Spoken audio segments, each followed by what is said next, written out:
Despite Extradimensional Crisis only having 69 new cards to collect, a whopping 26 Pokemon have previous representation. Eventually we'll reach a point where I have to start breaking these down into multiple videos. Petalil has one card that deals 10 damage and heals 10 HP, and another that just does 20 damage. This minor healing is usually not enough to even get it back to full health, which means it doesn't protect you from Cyrus or anything. Just run the 20 damage one, I think. Looking at the two Lilligant cards, the old one is better in basically every way. You lose 10 HP, but you retreat for cheaper, and you have one of the single best card effects in the game. You become an energy battery for your other Pokemon.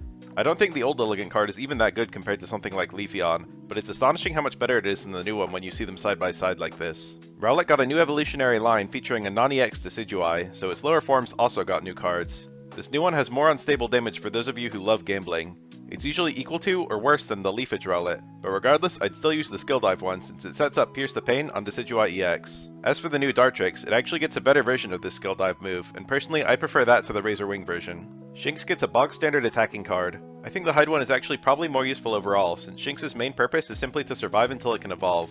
The new Luxio trades 10 HP for 10 damage. Both of them are totally viable, as is simply eschewing them in favor of rare candies. Luxray is quite an interesting card. Both cards can activate instantly thanks to Volkner, but unlike the old Luxray, this one doesn't discard its energy, so it's not reliant on multiple Volkners to function. The attack is decently strong, and the ability lowers damage from the active Pokemon by 20, which gives this card functionally the most HP of all lightning types, barring Golem, which is Cheeks. You wish 90 was a bit higher, but considering this isn't an EX, it's still a serviceable middle to late game card which can deploy surprisingly quickly between Rare Candy and Volkner. The new Blitzel needs more energy to attack. Both Substrikos only need at most 2 energy, so you should probably just evolve it as soon as possible. In the vast majority of cases, the first Blitzel will be better. As for Substrika, the damage threshold it hits is actually quite impressive for the energy cost, but it ends up with a nearly identical function to Electrode, which also gets free retreat to play around with. I think the benched attacking of the old one is slightly more useful, but both are similarly viable, if a bit unimpressive these days. Aside from being literally me, the new Clefairy is nothing to write home about. Its claim to fame is being colorless, but all 3 Clefables need a single Psychic energy, so that doesn't help you at all, unless you're running it in a Grass Psychic deck with your Dragon Giratina. The new Clefable is an unimpressive 2 energy attacker, and notably it's completely identical to Slurpuff, except it retreats for cheaper, giving us one of the purest examples of power creep in the game thus far, albeit an incredibly mild one. The 2 Phantoms are different types, and thus not competing for a deck slot. Same goes for the 2 Trevenants, though amusingly, the Grass Trevenant almost has better attributes across the board. I guess you could run one of each in that Giratina deck of yours. Just so we're clear, Giratina is the worst card in the game. Last comparison video, I said the colorless Morlul had no obvious purpose since both Shiinotics needed grass energy, but our new Shiinotic is colorless too. As such, the middle one now has a use case if you're running said Shiinotic in fighting or something. If you're running it in grass or psychic, obviously you'd use either of the other 2 Morluls. Shiinotic's new card generated quite a lot of discussion when it was revealed. Its ability, while powerful, is undermined by the fact that merely running it adds itself to the pool of cards you can draw, not to mention the opportunity cost from the deck space it occupies. I'm not aware of any deck that would benefit from it yet. We have a meta type that does 20 or a meta type that does 10 or 30 on a coin flip. I guess the 30 damage one has a higher chance of being disruptive, but it's almost a non-factor. Speaking of which, the old Medicham is insanely disruptive if you're a big gambler, but the new Medicham has slightly higher and significantly more consistent average damage. It's very similar to Island's Primeape, though with slightly more HP and a higher retreat cost. The 2 Sandygast lines are also different types, and thus not competing for deck slots. Interestingly, the new Palosand does work with Acerola, and you definitely use that combo if Palosand was actually good enough to run, which it is not. I actually forgot to compare Rockruff last expansion, and now we have 3 of them. The Signs of Evolution one is comfortably the best, since Rockruff is a mediocre card with good evolutions. Notably, simply drawing your Lycanroc is always valuable, since you're thinning out your deck, and so you'll get your other cards sooner too. Notably, the Signs of Evolution Rockruff can draw Lycanroc EX, thanks to the deliberately vague text on the card.